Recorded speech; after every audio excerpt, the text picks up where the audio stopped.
Welcome to LearnPianoWithRosa.com. I'm Rosa. I teach piano in Hong Kong and I also teach piano online.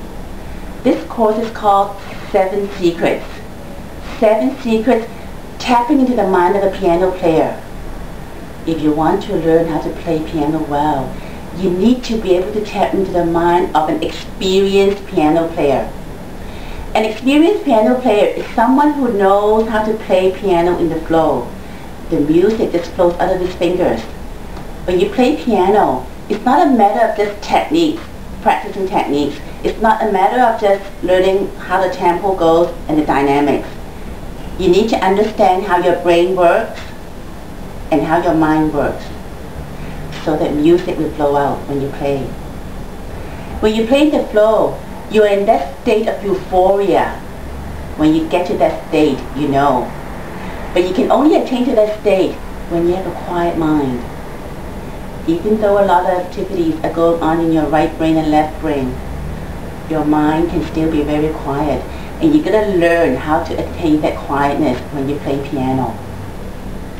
I find that many of my students, when they practice at the piano, they get very frustrated and then they lose motivation. Then they want to give up. Why? They haven't tapped into the mind of a piano player.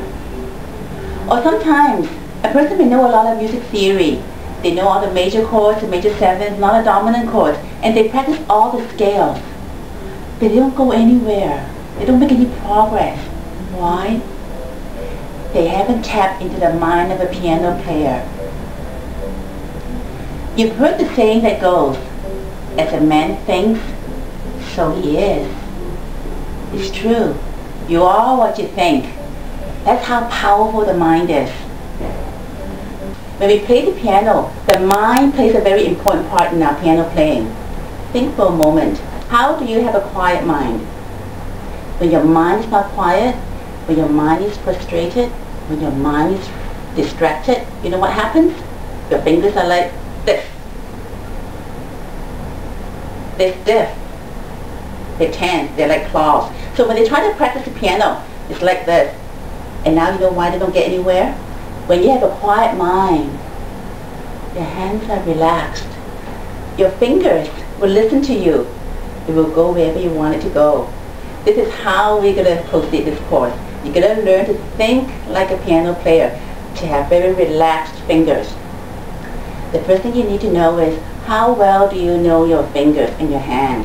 You need to understand your hand because your brain is going to send a message to your fingers to do the work, to make the music. Let me ask you, you have 10 fingers.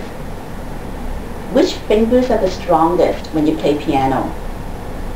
And which finger do you think is the least strong or the weakest?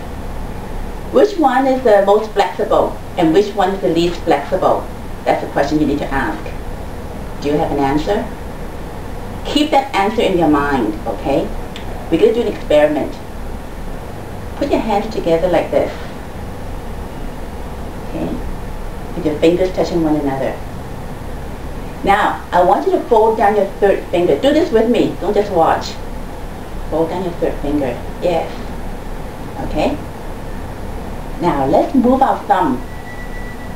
Hey, the thumb is very easy to move, isn't it? Even though it's short, it's very easy. Let's try the index finger.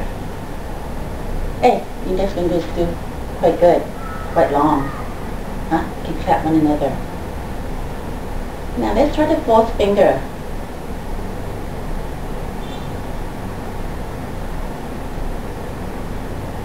Can you move your fourth finger? I can't. If you can, send me a video, show me. Okay, let's try the last one. Hey, the pinky. Hey, the pinky is quite good. Even though it's short, the least in our fingers, but it moves quite well. Okay. We wonder, why is it the fourth finger gets stuck? It's long like the second finger, or even like the third finger, we can move this quite easily. But why is it that the fourth finger, you can't get it to move? You know why? This is a ring finger. is the finger that we use when we get married, right? It's meant to stick together. Yeah, that's what it's supposed to be. Stick together. It's stuck together. Why is that? You need to understand why the fourth finger works the way it is. Sometimes we think our weakest finger is the pinky. In fact, it isn't. It is really the fourth finger. When you practice, when you do your techniques, you need to realize this. But why is it like that? Well, if you want to know the answer, you want to know the secret, please enter your name and your email address here, and then I'll send you the video. And I'll see you on the next page.